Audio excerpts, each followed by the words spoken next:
ఏ విధంగా రైతులకి మరణ శాసనం ఆ రోజు వీళ్ళు రాసిర్రో, రైతులు ఏ విధంగా ఇబ్బంది పెట్టే ప్రయత్నం చేసిర్రో అవన్నింటినీ కూడా ముఖ్యమంత్రి గారు ఎక్స్ప్లెయిన్ చేశారు.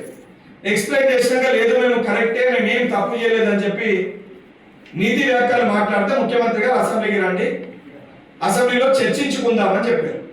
చర్చించుకుందామని చెప్పింది కూడా ప్రధాన ప్రతిపక్ష పార్టీ నాయకుడికి. ప్రధాన ప్రతిపక్ష పార్టీ నాయకుడికి మరి చిత్తశుద్ధి లేదు, మా బాధ్యత లేదు, మా బాబు రాడు, మేము ఫామ్ హౌస్ అని వండుకుంటామంటే అది చెప్పమని చెప్పండి. 18 నెలల్లో ఏ రోజన్నా గజ్వేల్లో ఏ ఒక్క కార్యక్రమంలో పాల్గొన్నాడా కేసీఆర్? ఒక ఎమ్మెల్యేగా నియోజకవర్గ ప్రజలు ఓట్లేసి గెలిపించినప్పుడు 18 months గా మనం అందరం కూడా గమనించాలి. ఆయన ఒక నియోజకవర్గానికి ఎమ్మెల్యే 18 months గా ఏ ఒక్క కార్యక్రమానికైనా కేసీఆర్ పాల్గొన్నాడా? ఆయన పాల్గొనడు, మరి ఆయన ఇంటికి రాడు, వేరే ముఖ్యమంత్రి ఉంటేనే మేము అసెంబ్లీకి వస్తామని అంటే ప్రజలు రేపు తంతరు పట్టుకొని తెలంగాణ రాష్ట్రాన్ని కాంగ్రెస్ పార్టీ ఇచ్చింది, ప్రజలు కావాలని కోరుకుంది, కల్వకుంట్ల కుటుంబం కోసం కాదు. ఇక్కడ ఉన్న ప్రజలందరూ కూడా బడుగు బలైన వర్గాలందరూ కూడా బాగుపడాలని చెప్పి ప్రజలు కోరుకుంది. అది చేయలేకపోయారు కాబట్టి ఈరోజు అది ముఖ్యమంత్రి రేవంత్ రెడ్డి గారు చేసే ప్రయత్నం చేస్తారు.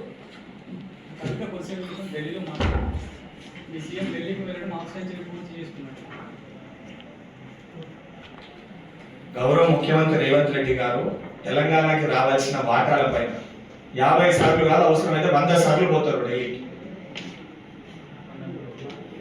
ఇప్పుడు కవిత ఎన్నిసార్లు వాళ్ళ నాయన గారి నుంచి ఫార్మ్ హౌస్ పోయింది, ఎన్నిసార్లు నిజామాబాద్ పోయిందని నేను అడుగుతలే కదా. ముందు దానిపైన ప్రజల సమస్యలపైన తెలంగాణ రాష్ట్రానికి రావాల్సిన వాటాలపైన ముఖ్యమంత్రి గారు కేంద్ర మంత్రుని కలవడానికి ఢిల్లీ పోతే ఎందుకు ఢిల్లీ పోయారు, 50 సార్లు ఢిల్లీ పోయారు అని చెప్పి లెక్కలు వేసుకుంటారు. ఇంకా నేను కవిత గారు లెక్కలు చేసినాను, మరి ఫార్మ్ హౌస్కి ఎన్నిసార్లు పోయింది, ఎన్నిసార్లు తిరిగి రిటర్న్ పంపించి ఎన్నిసార్లు కలిసిందనే లెక్కలన్నీ బయటికి తీస్తే తనలో పొద్దున వాళ్ళు ఇబ్బంది పడే పరిస్థితి ఏర్పడుతుంది. కేటీఆర్ రేవంత్ రెడ్డి గారు పేరు తీసుకున్నట్టు నేను కూడా కేటీఆర్ పేరు తీసుకున్నా. సవాల్ స్వీక్ ఆయన శాసనసభ్యుడు, నేను శాసన మండలి సభ్యుడిని. ఆయన ఏం ఎక్కువ కాదు, నేనేం తక్కువ కాదు. ఆయన ఒక ఎమ్మెల్యేగా ఉన్నాడు, నేను ఒక ఎమ్మెల్సీగా ఉన్నాను. ఆయన నిజంగా చర్చ పెట్టాలని కదా, ప్రజలకి 10 ఏళ్ళు ఆయన ఏం చేసిందో చూపించాలని అనుకుంటుండు కదా. కేటీఆర్ని రమ్మని చెప్పండి. నేను వాళ్ళ నాయన లెక్క అన్ని విషయాలలో 80,000 పుస్తకాలు చదువుకునే జ్ఞానం అయితే నాకు లేదు, కానీ విద్యార్థులకు సంబంధించి, నిరుద్యోగులకు సంబంధించి 10 ఏళ్ళు వాళ్ళ కోసం కష్టపడి పోరాటం చేసిన అన్ని విషయాలపైన నాకు అవగాహన ఉంది. 10 ఏళ్ళు వాళ్ళు ఏం చేసారో దానిపైన చర్చించడానికి నేను సిద్ధంగా ఉన్నా. చర్చించాల్సింది కూడా అక్కడ కాదు, ఆ విద్యార్థులకు సంబంధించి ఇదే బాసురా ట్రిపుల్ ఐటీ కానీ లేదా ఉస్మానియా యూనివర్సిటీ కానీ చికట్పల్లి సెంట్రల్ లైబ్రరీ కానీ అడిగి రమ్మని చెప్పండి కేటీఆర్ని, నేను వస్తా. వాస్తవాలు ఏంటో మీడియా ముఖంగా చర్చలో పాల్గొన్నాము, వాస్తవాలు ఎవరేం చేసిర్రో. ఎందుకంటే ఆయనకి నాకు వేదిక దొరకదు కదా, ఆయన అసెంబ్లీలో ఉంటాడు, నేను మండలిలో ఉంటా కాబట్టి రమ్మని చెప్పండి, చర్చించడానికి నేను సిద్ధంగా ఉన్నా. ఇప్పుడు రేవంత్ రెడ్డి గారు ముఖ్యమంత్రి గారి హోదాలో, తెలంగాణ రాష్ట్ర ముఖ్యమంత్రి గారి హోదాలో ఆ రోజు 10 ఏళ్ళు ముఖ్యమంత్రిగా ఉన్న కల్వకుంట్ల చంద్రశేఖరరావు గారు ఇలా ప్రధాన ప్రతిపక్ష పార్టీ నాయకులు ఉన్నారు. కేసీఆర్ గారిని స్పీకర్ గారికి లేఖ రాయండి, అసెంబ్లీలో చర్చిస్తామని చెప్పి చెప్పారు. అసెంబ్లీలో చర్చించాల్సింది పోయి ముఖ్యమంత్రి గారిని మీరు ప్రెస్ క్లబ్ కి రండి, ప్రెస్ క్లబ్ లో చర్చిస్తామంటే ముందు తెలివి ఉందని నేను అడుగుతున్నాను. అన్న 10 years వాళ్ళ అధికారంలో ఉన్నప్పుడు మినిట్స్ ఆఫ్ ద ఎవరు ఎన్నిసార్లు మాట్లాడారో మొత్తం రికార్డ్ దొరుకుతుంది. ఆ రోజు ఏ రకంగా సమయం ఇచ్చారు. ఈ రోజు మా పార్టీ వ్యక్తుల కంటే కూడా బీఆర్ఎస్ నాయకులకే మాట్లాడే అవకాశం ఎక్కువ స్పీకర్ గారు ఇస్తారు. గంటల తరబడి హరీష్ రావు మాట్లాడిన సందర్భాలు మీరు చూశారు, గంటల తరబడి కేటీఆర్ మాట్లాడిన సందర్భాలు మీరు చూశారు. వాళ్ళ హయాంలో కనీసం అసెంబ్లీ సమావేశాలు నామమాత్రానికి ఎంతవరకు ఎన్ని రోజుల లోపల నిర్వహించాలో అంతే నిర్వహించారు. కానీ ఈరోజు సుదీర్ఘంగా అన్ని విషయాలపై అసెంబ్లీలో చర్చిస్తున్నాం. ఈరోజు బడుగు బలైన వర్గాల గురించి వీళ్ళు మాట్లాడతారా? నిజంగా వారికి చిత్తశుద్ధి బాధ్యత ఉంటే వాళ్ళ పార్టీలు ఉన్న బడుగు బలైన వర్గ నేతలు మాట్లాడతారు కదా. బీసీల గురించి మాట్లాడాలన్నా వీళ్ళే మాట్లాడతారు, ఎస్సీల గురించి మాట్లాడాలన్నా వీళ్ళే మాట్లాడతారు, ఎస్టీల గురించి మాట్లాడాలన్నా వీళ్ళే మాట్లాడతారు, మైనారిటీల గురించి మాట్లాడాలన్నా వీళ్ళే మాట్లాడతారు. అంటే అంటే ఎక్కడున్నా కూడా మేమే ఉండాలి, మేమే మాట్లాడాలి. అయితే బావ కనబడాలి, బావ బొమ్మడి కనబడాలి, లేకపోతే చెల్లె కనబడాలి. ఈ తెలంగాణని వాళ్ళది గడి, ఇది వాళ్ళ సామ్రాజ్యం, వాళ్ళు దీనికి దొరలు అని అనుకుంటారు. వాళ్ళు కూడా సామాన్యమైన ప్రజల చేత ఎన్నుకోబడ్డ ఎమ్మెల్యేలు మటుకే. అందరు ఎమ్మెల్యేలు ఎట్లా వాళ్ళు కూడా ఎమ్మెల్యేలు అంతే. వాళ్ళకి ఏమి కొంచెం ఎక్కువ లేదు, వేరే వాళ్ళకి ఏమి కొంచెం తక్కువ ఏం లేదు. అందరి స్థాయి ఒకటి అనేది వాళ్ళు గుర్తుపెట్టుకొని రావాలి. నిజంగా కేటీఆర్కి అంత ఆశ ఉంటే వాళ్ళ నాయనని ఇంతమందిని ఒప్పించుకునేందుకు, వాళ్ళ నాయన ఒకరిని ఒప్పించుకొని వాళ్ళ నాయనతోటి స్పీకర్ గారికి లెటర్ పెట్టిస్తే ఇమీడియట్ అసెంబ్లీ సమావేశాలు పెడతారు. ఇదే విషయం వాళ్ళు చర్చిద్దాము. కేటీఆర్ వస్తాడు, కేసీఆర్ వస్తాడు రమ్మని కాబట్టి కేటీఆర్ వచ్చాడు. నేను ఇక్కడ ఎవరు రాలేదని మాట్లాడుతున్నాను. అదే చెప్తున్నా, నేను అదే అంటున్నా.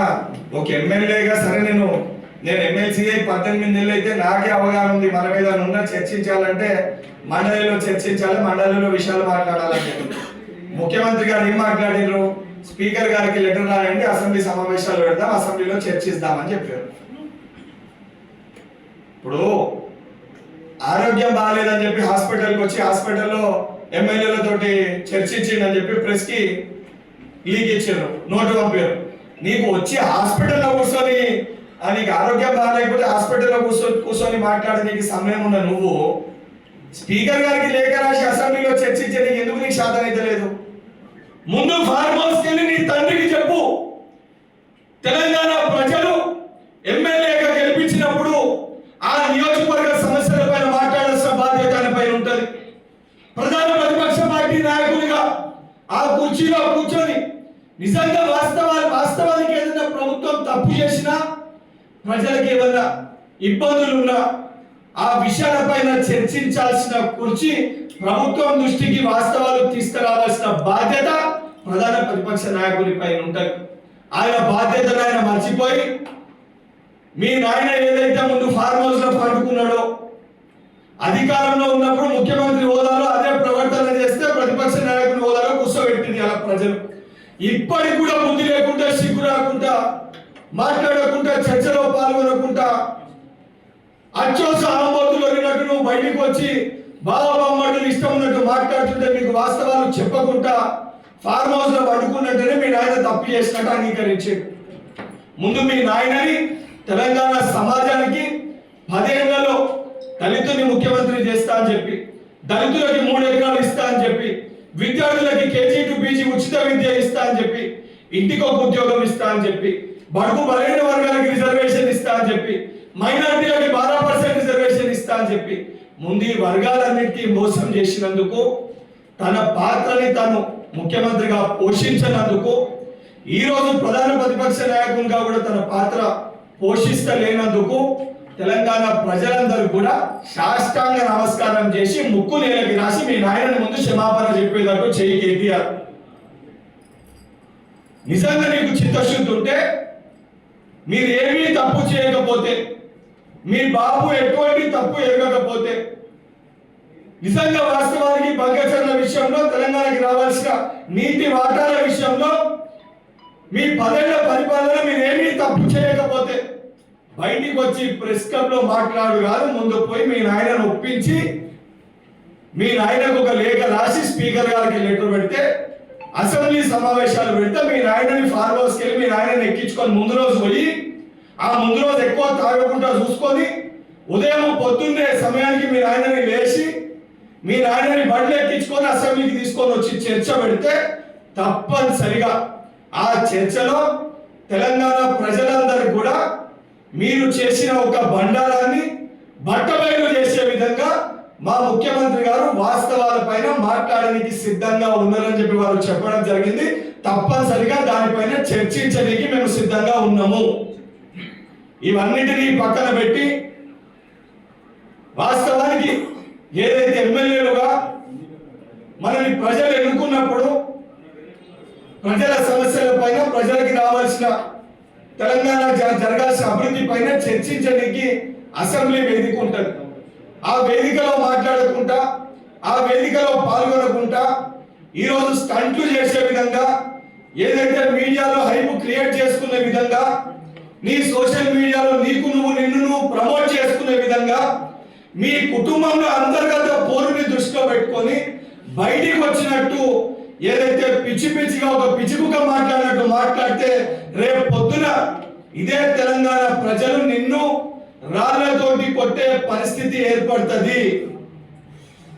మళ్ళీ చెప్తున్నా, నిజంగా నీకు బాధ్యత ఉంటే, చిత్తశుద్ధి ఉంటే ముందు బయట ప్రజలకి మాకు చెప్పుడు కాదు, మీ కుటుంబంలో ఉన్న మీ నాయనకి చెప్పి నీ పైన ఏదైతే అన్ని కూడా మాట్లాడుతున్న నీ చెల్లెకి వాస్తవాలన్నీ నీ కుటుంబాన్ని సక్కదిద్దుకొని మీ నాయనని తీసుకొని అసెంబ్లీకి వచ్చి చర్చలో పాల్గొనమని చెప్పి, అప్పుడు దాని తర్వాత నువ్వు మాట్లాడిన మాటలకి ఏమన్నా శాంటిటీ ఉంటుందని చెప్పి కేటీఆర్ ని హెచ్చరిస్తూ, ఎవరు తప్పు చేశారు, ఎవరు ఒప్పు చేశారు, శాసన సభ్యులకి మనందరికి కూడా ప్రజాక్షేత్రంలో గెలుపొందిన వారందరికీ కూడా ప్రజల సమస్యల పైన ప్రజలకి వాస్తవాలు తెలియజేయాలనంటే ఉన్న ప్లాట్ఫామ్ అసెంబ్లీ, అదేవిధంగా శాసన మండలి.